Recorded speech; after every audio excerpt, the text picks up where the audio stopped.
ليه في ناس بتشتغل وقت طويل طول اليوم وفي نفس الوقت برضو مش بتتقدم ودايما متشتتة وحاسة ان هي ما انجزتش حاجة في يومها؟ طبعا ده مش قلة ذكاء ولا سوء حظ ابدا. في مفهوم في الإدارة اسمه العمل على المهمة الصحيحة، وهو ان انت تحددي حاجة واحدة بس هي دي اللي انت هتشتغلي عليها في اول اليوم وهتديلها الوقت بتاعك، وهي دي الحاجة اللي هتفرق معاكي في اليوم وهتحسسك بالإنجاز، وهي فعلا مهمة بالنسبة لحياتك. وده اللي كان بيحصل معايا في أيام كتير جدا في حياتي، إن أنا أيام بشتغل طول اليوم وبحس إن أنا ما عملتش ولا أي نتيجة ملموسة، واليوم كله بيكون ضغط وتوتر وتعب. وأوقات تانية كنت بشتغل نص الوقت بس ولاقي إنجاز وتطور كبير.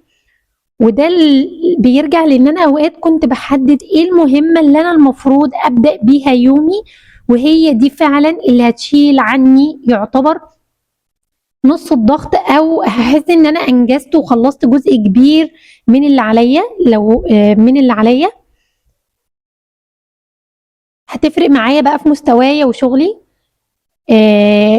ودي طريقة كانت بتفرق معايا جدا عن ان انا اسيب اليوم يمشي بطريقة عشوائية.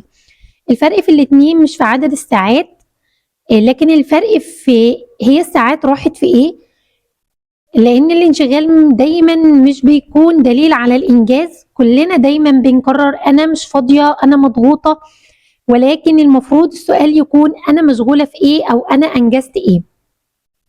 علشان كده نصيحتي ليكي النهاردة، المفروض ان انت كل يوم قبل ما تنامي بالليل تحددي مهمة واحدة هي اللي هتشتغلي عليها اول ما تقومي، وهي دي اللي هتفرق معاكي فعلا في يومك وفي مستواكي.